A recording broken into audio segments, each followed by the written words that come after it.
द्रौपदी हिंदू पौराणिक कथा महाभारत की एक प्रमुख पात्र है। महाभारत की कथा के अनुसार द्रौपदी का जन्म क्षत्रियों के संहार एवं कौरवों के विनाश के लिए हुआ था। ऐसी आकाशवाणी द्रौपदी के जन्म के समय हुई थी। द्रौपदी पांचाल के राजा द्रुपद की पुत्री थी, जिनका जन्म अग्निकुंड से हुआ था। द्रौपदी अत्यंत सुंदर राजकुमारी थी। आज हम जानेंगे कि द्रौपदी का स्वयंवर किस प्रकार हुआ। उससे पूर्व यदि आप इस चैनल पर नए हैं तो चैनल को सब्सक्राइब कीजिए और बेल आइकन को भी अवश्य प्रेस कीजिए ताकि हमारे नए वीडियो सबसे पहले आपके पास पहुंचे। तो चलिए शुरू करते हैं। पांचाल प्रदेश के राजा द्रुपद अपनी पुत्री द्रौपदी का विवाह एक महान पराक्रमी राजकुमार से कराना चाहते थे। पांडु पुत्र अर्जुन सर्वश्रेष्ठ धनुर्धारी थे और राजा द्रुपद अपनी पुत्री का विवाह उन्हीं से कराना चाहते थे। किंतु उन्हें ये खबर मिली कि पांडु पुत्रों की मृत्यु हो चुकी है। उन्होंने ये सोचा कि वे द्रौपदी के लिए योग्य वर की तलाश कैसे करेंगे। फिर उन्होंने इसके लिए पांचाल में ही द्रौपदी के स्वयंवर का आयोजन किया और उसकी एक शर्त भी रखी।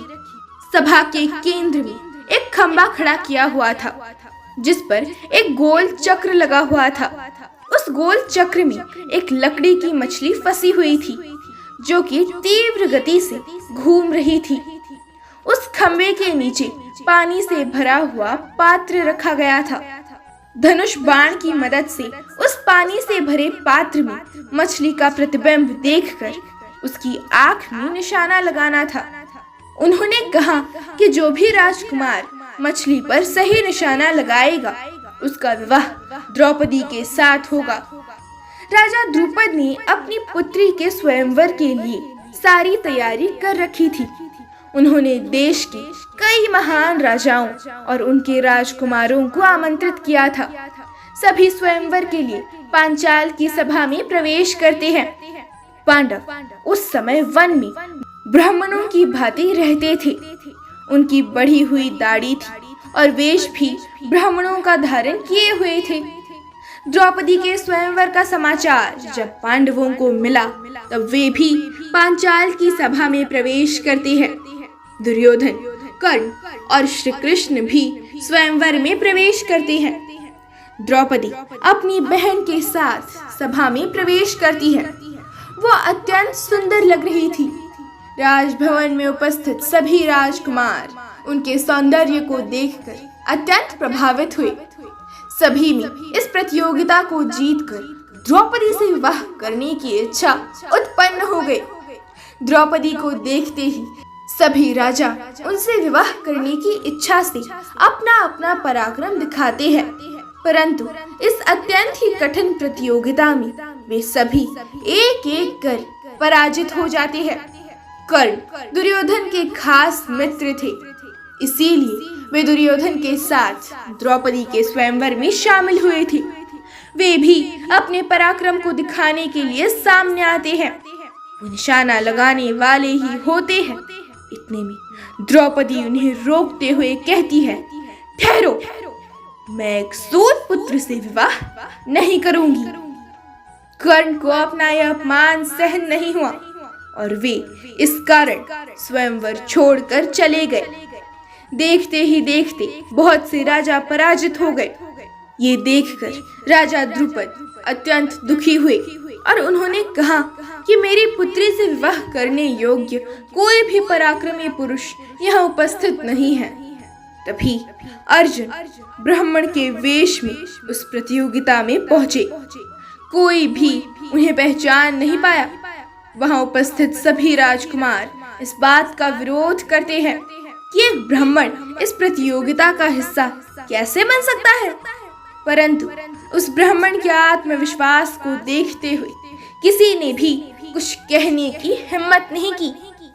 अर्जुन ने बहुत ही आसानी से लक्ष्य को भेद कर उस प्रतियोगिता को पूर्ण कर दिया। द्रौपदी ये देखकर अत्यंत प्रसन्न हुई और वरमाला जाकर सीधे अर्जुन के गले में डाल दी। सभी राजकुमार अर्जुन से जलते हैं और उस पर आक्रमण करते हैं। तभी पांडु पुत्र भीम अर्जुन को उनसे बचाने के लिए सामने आते हैं। भीम और अर्जुन सहित पांचों पांडव उन सभी राजकुमारों को आसानी से पराजित करते हुए द्रौपदी को वहां से लेकर चले गए। द्रौपदी का भाई धृष्टद्युम्न ये जानने के लिए कि वे ब्राह्मण कौन हैं, उनका पीछा करते हैं। जब पांडव अपनी कुटिया में पहुंचते हैं तब वे अपनी माता कुंती से कहते हैं कि देखिए माता, हम क्या लेकर आए हैं। कुंती उनसे कहती है कि जो भी लाए हो आपस में बांट लो, क्योंकि कुंती सोचती है कि वो लोग कुछ खाने की चीज लाए हैं। जब वे देखती है कि ये तो एक दुल्हन है जो कि अर्जुन की पत्नी है, तब कुंती अत्यधिक दुखी होती है कि उन्होंने ये क्या कह दिया। नियमानुसार पांडवों को अपनी माता के हर शब्द जो भी उन्होंने कहा है उनकी आज्ञा मानकर उसका पालन करना होगा। द्रौपदी पांचों पांडवों की पत्नी कहलाएगी। तभी श्री कृष्ण वहां आते हैं और माता कुंती से कहते हैं कि बुआ, द्रौपदी ने अपने पूर्व जन्म में सर्वगुण संपन्न पति पाने के लिए भगवान शिव की तपस्या की थी और वरदान स्वरूप सभी गुणों से युक्त पति की कामना की थी। तब भगवान शिव ने उसे वरदान दिया था कि अगले जन्म में उसे 5 पतियों की प्राप्ति होगी और हर एक पति में एक गुण होगा। श्री कृष्ण की ये बात सुनकर कुंती उनसे सहमत हुई और इस प्रकार द्रौपदी पांचों पांडवों की पत्नी कहलाने लगी। धृष्टद्युम्न जो कि पांडवों का पीछा कर रहा था, उसने ये सब देखा और अपने पिता के पास जाकर उनसे कहा, पिताश्री, मैं आपके लिए खुशखबर लाया हूँ। वो पराक्रमी ब्राह्मण जिसने द्रौपदी के साथ विवाह किया था, वो और कोई नहीं पिताश्री, अपितु पांडुपुत्र अर्जुन ही है। राजा द्रुपद ये सुनकर बहुत खुश हुए, किंतु जब धृष्टद्युम्न ने अपने पिता को ये बताया कि द्रौपदी पांचों पांडवों की पत्नी है, तो ये सुनकर राजा द्रुपद बहुत दुखी हुए, क्योंकि ये कानून के खिलाफ था। उस समय ऋषि वेद व्यास वहां आए और राजा द्रुपद से कहा कि हालांकि इस प्रकार के विवाह की पवित्र ग्रंथों में अनुमति नहीं है, किंतु ये एक विशेष विवाह है जो कि स्वयं भगवान शिव का वरदान है जो द्रौपदी को मिला है, तो ये नियमों के विरुद्ध नहीं है। राजा द्रुपद ऋषि वेद व्यास की बातों से सहमत होते हैं और अपनी पुत्री के विवाह का आयोजन करवाते हैं। पांचों पांडव अपनी माता कुंती के साथ राजभवन में प्रवेश करते हैं। तभी वह युधिष्ठिर अपना वास्तविक परिचय देते हैं।